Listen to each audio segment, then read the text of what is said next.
two. Welcome back, WNST, Towson, Baltimore, and WNST.net.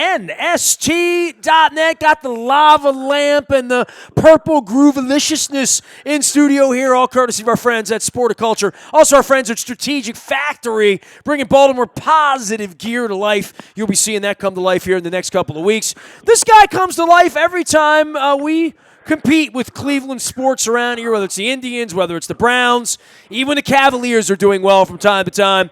Munch Bishop's been my friend for going on about 30, 35 years. I don't know, going back to the days of indoor soccer and the Cleveland Force and the Cleveland Crunch and the Baltimore Blast. And what's going on, man? One day we're going to get together and the Browns are going to be good. I swear, Munch. Bro, I'm with you 100%. And I wasn't one that drank the Kool-Aid. I just want to hit you with something, and people know where I'm coming from, that I'm legit. I don't stroke anybody, pat anybody on the back. However, I'm a huge fan of your great, great city. People try to denigrate it. People try to put it down. I know that you're one of the bigger cheerleaders for it. But, brother, hand me some pom-poms, too, because I'll dance from freaking Camden Yards to the East Harbor to the Inner Harbor to Fells Point. I'll go to Little Italy and wear those pom-poms that say Baltimore, Maryland on them. I love your place, and I will continue to say so. Well, I appreciate that much. And we are working on fixing Baltimore. You know about my Baltimore Positive Initiative. And, by the way, a little plug out this week. We're going to have John Sarbanes and Ben Carden on from Fadley's and over from Jennings Cafe, as well as Sarah Heminger, as well as Brandon Scott, and as well as later on this week, Calvin Ball, Howard County Executive. So we're doing Baltimore Positive around here. Part of the Baltimore Positive thing happens when the football gets rolled out and you start the season 2-0, right? With an exciting quarterback and a whole different system. We got all that going on. There's a lot of energy in Cleveland for your football team. Boy, it changes quickly when you get punched in the mouth by the Tennessee Titans, right? It certainly does. In fact, what hurts even more, you'll understand this, is now watching the Titans in their last two games, you have to be thinking, it's only human nature, but as a football coach, too, and players, you got to be thinking, wait a minute, that team freaking gave us a curb stomping, because Tennessee has hardly been world beaters in their next two games. And, bro, as long as we're talking about football teams, I want to be blunt with you. And I like your young man, Lamar Jackson, but I thought that he would be figured out by the second series of the first game this year. And the kid continues to be mused, continues to be dazzled. Some of his passes look like somebody took a shotgun and shot the ball as it was coming down. But still, he has been successful. He's been getting the job done. Great comeback on Sunday, too. Well, yeah, I mean, and when you're losing, 3 touchdowns down, how are you going to respond? What's going to happen? There's no quit in this team. That's a hardball team. You know what that's all about. And yet here we are, and I've given all of you a hard time, all my Cleveland buddies this week. Here you are on the show again. Who's your coach this time, right? Like, literally, the last time you were on, it was Greg Williams. Time before that, it was Hugh Jackson. Time before that, it was Mike Benton. It just feels like, who's the new coach? He's certainly getting kicked around this week, and probably with good reason. I don't know how anybody expects him to be a great football coach, a top-tier NFL coach right now, and come in and coach circles around Belichick and McVay and Harbaugh and Andy Reid. Name anybody, any other genius you want, right? Bro, you're hitting it on the head. Something else, too, And I just saw the Who, and what'd they say? Meet the new boss, same as the old boss. Not quite the same, but it's just hard to change overnight. It's hard to change. You know what else it's hard to change, too? When 3 of your 5 offensive linemen, there's a question if they should be in the league or not, okay? So that makes it even more difficult with things that you're trying to call. But the bottom line is that, he's got a great relationship with Mayfield. Let's hope it stays great. That perhaps is the main reason he got the gig. All right, well, now you got your quarterback hire and your coach. Good luck with that. But let's talk about the quarterback. No, not at all. Now, did I say that? Well, they get along, yes. He said they got a great relationship. Okay, well, fair enough. But he's defensive out in Cleveland, man. Start season 1 and 2 expectations. I remember when you guys used to kick the team around because they sucked, right? Well, bro, you know what? Most did. You know why? Again, because I've never kicked. I just state facts. That Haslam has been criminal not just with his own private business, but the way he's run the Cleveland Browns, with texts and houseboys up in his box with him like Ray Farmer. And the bottom line is this. Is Dean Wormer setting up an animal house. And I'll say it.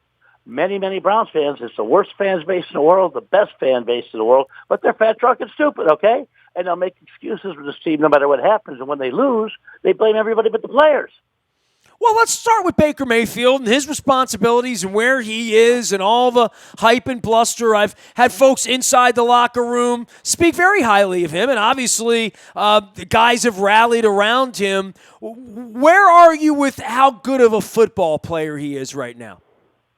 You know what? Right now, how good of a football player is he? Well, I do know this for a fact. Let's look at the record. The team is 1-2. Doesn't that fall on the quarterback usually? Number 2. How good of a football player is he? Would have been sacked another 3-4 times if you watched Monday night's game. That he's got enough savvy to be able to shake some guys off and move. Problem is this: he's seen things he's never seen before.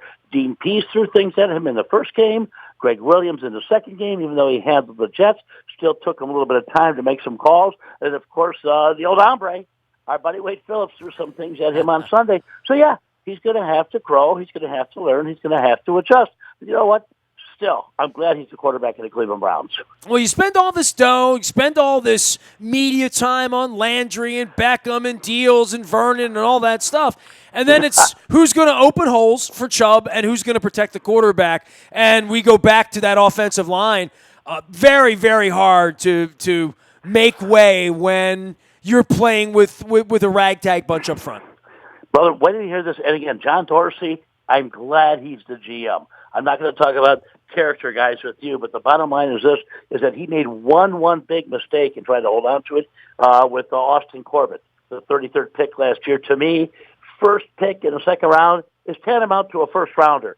They kept trying to force-feed him into right guard. He can't do it. Right now, at best, he's the backup center, and they're hoping, because they won't pay Treader after this year, they're hoping that maybe he could take that center job away. But that was a huge error, huge mistake. Because, you know, Nestor, you only got 5 guys on the line. You know, one of them's bad. One of them, like a rotten apple in a bunch. They're all going to suffer because of that. They all have to compensate. Well, you mentioned missing on draft picks, right? I mean, that's really where it's at, that when you give Dorsey, you give Eric DeCosta these picks, what do they do with them? How do they get these players on the field? And how do they then, and this is where Freddie Kitchens comes in, and comparing a Freddie Kitchens to a John Harbaugh or to a Mike Tomlin or to an Andy Reid or to a Bill Belichick, it's how do you coach them up? You know, how do you get them ready and make them a better football player in week 8 than they were in week 2? Bro, it's hard to do. Think about that if they're not. And, you know, you look at it, too, and I'm glad you touched about the draft choices, because so many people still will point out to me, well, if not for Sashi Brown, plus you've got Sashi Brown in your neighborhood now, right, in D.C., but if not for Sashi Brown, this and that, let me tell you something.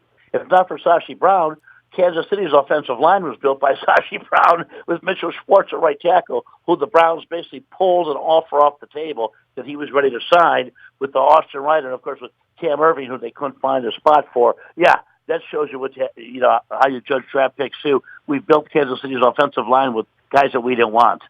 Well, we took a look at them, and they beat us up over the weekend as well. What do you make of this Lamar Jackson show, Munch? I mean, I think it was very, very quick for anyone to look at this and say, your quarterback's going to run into linebackers. How long can that work? Now that we're in the throes of this, and we're a month in, and he hasn't been thrown around, and he hasn't been foolish so much with what he's done with his body, and he's been better than advertised with his arm, but teams are testing him. There's no doubt about it, and I think they are testing teams. You know, everywhere they go, the defensive coordinator has to completely revisit everything, re-scheme everything, and rethink everything for personnel. Not everybody's built to stop this offense, which is why it was built. 100% correct. Now, think about this. Last year, the Chargers did a pretty dang good job, and I'm going to say, there you go. They already have them figured out. Hasn't been figured out this year, and I will give credit to the young man. Number one, watching him in college, I'm thinking, you know what? Here you go. Another one of the guys who's, going to run first and take it from there. Plus, I had a hard time watching him because his coach at the time was one of the world's biggest dirtbags, Bobby Petrino. But now you're watching him in the NFL. And again, as I said earlier, some of his passes are flat out ugly. But you know what? They get where they're going. And something else, the kid is savvy. He's heady. He's got to, seems to know what he's doing, doesn't do it wildly. But something else, Nestor, and I know you'll even have to admit, there are times that I've seen him take off with 2-3 receivers open downfield that I'm not quite sure if he's looking at, going through, reads. He's not even looking at any of them. Well, this is part of the growth cycle, right? We see these Jared Goffs. We see the Tom Brady's at 42. We see the Andrew Lucks get so beaten up that they're not around to do this. We've got RG3 here as a backup quarterback. Everybody is going to be the next Baker Mayfield, the next Peyton Manning, the next big thing. Then you got to go out and play. And then you're 1-2, or you're Matt Stafford trying to figure this out 10 years later, or you're Matt Ryan trying to figure this out 12 years later. Or you're Joe Flacco and you actually had it figured out once, and now you're 0-3 and on your second team. So, it is NFL and not for long, and that's why the Baker Mayfield thing, it shines bright, it's wonderful, it's all that, but it better not be 5-11 this year. 100% correct. In fact, again, you hear what people say. You read social media, this and that. Majority of the Browns fans had them 12-4, 13-3, 14-2, which is flat out asinine. There was even talk of Super Bowl. Media people were talking about Super Bowl. How can you talk about Super Bowl? Nestor, people don't realize. Look at Aaron Rodgers, pretty dang good quarterback. Been there once in 10 years. Look at your guys' team. Pretty dang good defenses throughout the years, and Flacco, a very, very heady, serviceable quarterback. It's just not. People think you just roll out a team and go to the Super Bowl, go to the postseason. I was called a hater for having this team at 9-7, and I would be perfectly happy with 9-7, which means they have a winning record. Something we have not seen very often since 1999. See, I don't understand. You give the fat, drunk, and stupid thing to the Cleveland people. I mean, not even I would say. Well, maybe I would say that, but either way, when it comes to what expectations are, for you to say, well, they're going to win 9 games. Well, they ain't never done that, and let's just say they overachieve and win 10 or 11. At least you're sort of in the right direction, right? Instead of trying to find a 13-3 fire hydrant to pee on, because. I've watched this with the Ravens we've been a really good franchise, Munch. I mean, we're 25 years into this. We're putting my partner, head coach Brian Billick, into the Ring of Honor this week. So we're doing a lot of Super Bowl 35 memories and warm fuzzies with Marvin Lewis and Mike Smith and Jack Del Rio and many others this week. And we've got our John Ogdens and our Ray Lewises and our Ed Reeds and all that stuff. But beyond all of this was some sort of continuity, some sort of leadership that came off the boat, but talent evaluation, all of that stuff. But the level of expectation for 13-3, we've only done that once in all the years. You know what I mean? Think about that. We're a really good team, 13-3, and we got bounced. We lost to Peyton Manning 2 weeks later. We got a bye, and we're out of the tournament. Brother, think about that, what you just said. Is that as good as your teams have been, you've been 13-3 one time, right? Correct. Think about it. So that's what I'm saying. Well, that's what makes the Tom Brady thing crazier, but I guess that really speaks to the ineptitude of the Bills, the Jets, and the Dolphins to never, ever, ever put together a 10-6 team that could even split with the Patriots, right? Like, literally, right? 100%, dude. I mean, you know that, and I know that. But again, are we taking a step back? No, we're just, what the problem is? We're using reasoning and rationale, which most people don't use. Well, I mean, 13-3 is tough, and I think with all the talent that was assembled there, now the question's for the coach and how he's going to manage his way out. And for the Browns, and you know this, Munch, really tough schedule. I mean, really tough things coming up here over the corner with San Francisco, Seattle, New England coming up for them. I know it gets easier at the end, and they're getting their Miamis and their Arizonas at the end, but they might wake up at 2-6 or something. I mean, they're certainly could wake up 1-3 on Monday morning. Brother, you know what? And people would find excuses for everyone but the team and everyone but the players. I'm already hearing the referees are screwing them. It's like, come on, knock off that crap, Munch, you got the Tribe this week. What's going on there? I know that's also sort of teetering, which probably, that's your first love, right? The Tribe. Yeah, there's no doubt. And, bro, I got to tell you something. You would love this team. They have played. You'd love Tito. I love Frankie Lindor, man. I do. Oh, dude, come on. Right now, maybe the best player in the game. Here's the thing, too. It's not an excuse because look what they're doing. They have played all year with an arm tied behind their back, and it has been so much fun. Now, are they going to win the Central? Nah. But they will make the wild card, and they'll go from there, and they'll go to the second round, and we'll see what happens to that one. But think about the vaunted pitching staff originally to start the year. Kluber, he's down. Carrasco, God bless him, he's fighting leukemia and coming back and throwing, and relieving. Trevor Bauer, going, gone. Clevenger looks like had he not been hurt, Cy Young candidate, young Mr. Shane Bieber, Double-A last year, and other kids who were Double-A this year, Plesac and Plutko. It's been amazing. They've been fun. Now we just have all those fingers crossed. And you know what? Rooting for the Yankees this week because they have the Rays and the Nationals have the Phillies. Nationals need to work the Phillies over, clinch, and then they'll show. Now, that's right. I have something to ask you. And I've always claimed people that do the Major League Baseball schedule have an open bar, okay, of top shelf stuff because of the stupid, oh, yeah, that's great. Let the Indians open in Minnesota in March, okay, or have games in Chicago in March. Well, the interleague plays created that too, and you try to figure out, you would think that the Orioles should be playing the Reds right now, right? Like literally the teams are going to stink before the season begins, right? Yeah, well, you have an idea, but here's the thing. So the Indians are in Washington this weekend. It's not paranoia. It's not whining. It's just stating facts is that, okay, American League teams are built to have a DH. It's pretty obvious that the Indians would be in some type of postseason hunt unless the top 10 players were in a bus accident, okay? And to have an American League team in a National League ballpark the last 3 days of the season where no DH is used, to me, flat out sucks. Yeah. I mean, why not have the Marlins and the Orioles play the conclusion of the season, but let the Pirates and the Orioles play it out or something. Let the Tigers play Colorado or something. All right, Munch. We got to make the schedules. We're making the schedules in 2 years, okay? I'm worried about baseball, man. We're discussing the real future of our franchise here for real. You know what I mean? Not like.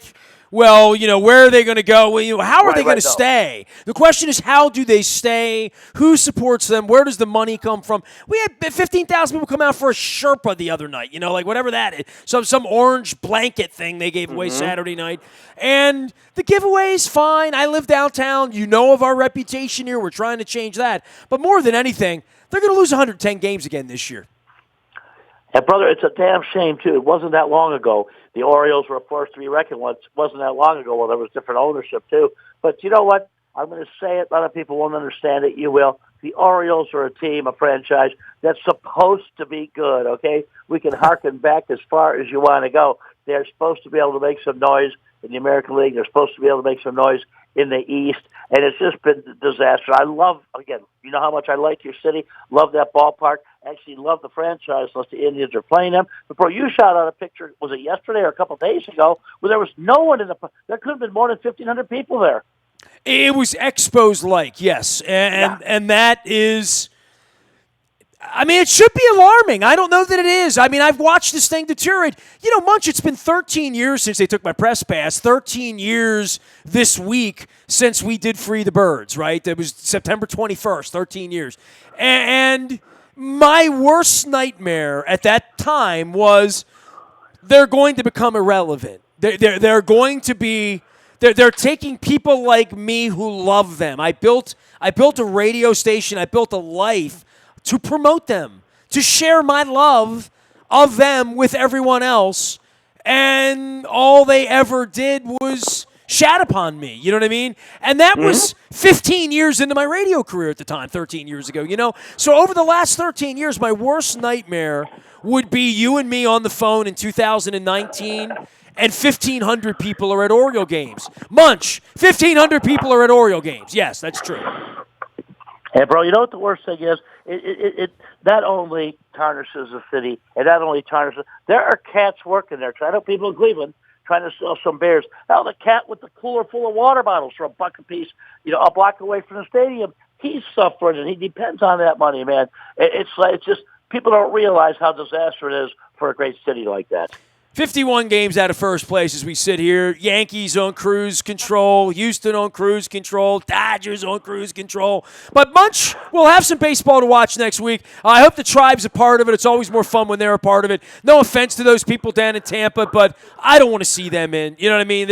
I don't want to see an empty stadium in a dome in October. Go support your baseball team. We will see you on Sunday for some football, Munch, and hope we get together again soon, pal. Brother, we certainly will. And I want people to know, too, that you'll be joining me Thursday at 4:40. If you have the iHeartRadio app, just tune into Fox Sports 1350, and bang, you get to hear Munch and Nestor rock it out again. Well, and I tend to be a little spicier on your show. Hey, which you are allowed, my friend. We love it. We treasure you, man. You're good people. You got it. There he goes. My man, Munch Bishop, out in the land of Munch, Cleveland, and Cleveland Munch.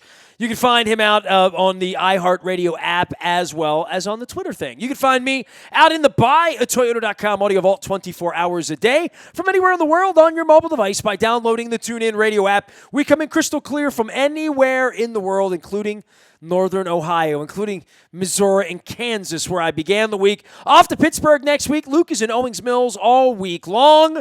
Pat Ricard at Greenmount Station on Tuesday night for crab cakes, swabbing for the Bone Marrow Registry. Next Monday night, it is Nick Boyle at Adams Jeep in Aberdeen. I like Nick. Nick was a skateboarder, a guy from a town right across from my aunt and uncle lived up in Newton, New Jersey. So I always like having Nick Boyle on. He's an animal lover as well and a fun guy to talk to and a guy with a good sense of humor. So Nick Boyle will join us at Adams Jeep on Monday night up in Aberdeen. The morning newspaper. We deliver that each and every morning. We've updated it. My blogs. We're going to blog about analytics this week. You'll want to read that for sure, as well as all of our Baltimore positive information. Calvin Ball is our guest this week at State Fair on Thursday. Next week, John Sarbanes joins us at Fadley's, and Ben Carden joins us at Jennings Cafe in Catonsville. Find all of our episodes, Baltimore Positive, including Brandon Scott, Baltimore City Council President, and Sarah Heminger from last week. Phenomenal conversations, all at BaltimorePositive.com with my dear friend Don Moeller. We are WNST.net, AM 1570 and WNST Towson, Baltimore, and we never stop talking Baltimore sports.